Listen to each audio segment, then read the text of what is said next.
पूनम जी भी अपनी कविताओं के साथ तैयार हैं। चलिए पूनम जी। वे लड़कियां पागल होती हैं जो बात बेबात हंस देती हैं, कभी कभी तो उन बातों पर भी जिनमें बाकी लोग जरा सा मुस्कुराकर रह जाते हैं। गूंज उठती है चारों दिशाओं में उनकी बेबाक उन्मुक्त हंसी, किसी जल तरंग की तरह। तो कभी बात बेबात रो पड़ती हैं, किसी का थोड़ी ऊंची आवाज में बात कर जाना, किसी की जरा सी उपेक्षा, कुछ नहीं तो फिल्मों में नायक नायिका का विरह, और कभी कभी तो किसी मां का अपने बच्चे से गले मिलना ही काफी है उनकी आंखें नम करने के लिए। पागल लड़कियां कह देती हैं मन की बातें निसंकोच किसी के भी सामने। जब मन में भावनाओं का ज्वार उमड़ता है, नहीं सोच पाती या शायद सोचना ही नहीं चाहती कि कौन क्या मतलब निकालेगा। पागल लड़कियां आसमान में उड़ना तो चाहती हैं, लेकिन जुड़ी रहती हैं भावनाओं की जमीन से। नहीं समझ पाती ताउम्र प्रैक्टिकल और प्रोफेशनल शब्दों के मायने। पागल लड़कियां बड़ी तो हो जाती हैं, लेकिन संग लिए घूमती हैं अपना बचपना।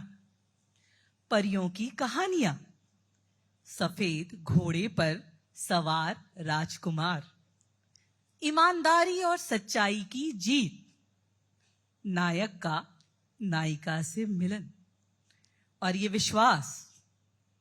विश्वास कि अंत में सब कुछ ठीक हो जाएगा। ये लड़कियां सच में पागल होती हैं। क्या बात। कितनी लड़कियों ने कनेक्ट किया? सारी, यानी सारी पागल। अगली कविता, थोड़ा सा प्रेम। कविता का शीर्षक है विरोधाभास।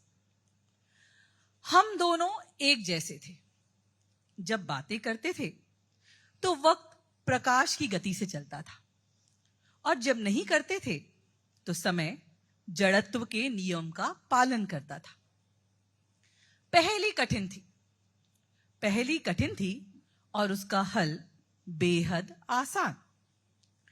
निर्वात तब तक निर्वात नहीं था जब तक उसे थोड़ा भरा नहीं गया था।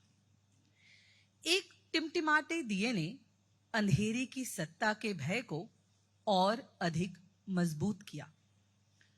खोने के भय ने पाने के पलों पर ग्रहण लगाया, तो संपूर्णता की इच्छा सारे वर्तमान और संभावी संपर्कों को ले डूबी। निकटता ने बहुत दूर कर दिया और हम अपने अपने आभा मंडल में स्वयं बंदी हो गए। हमारे मध्य केवल एक फोन कॉल की दूरी रही।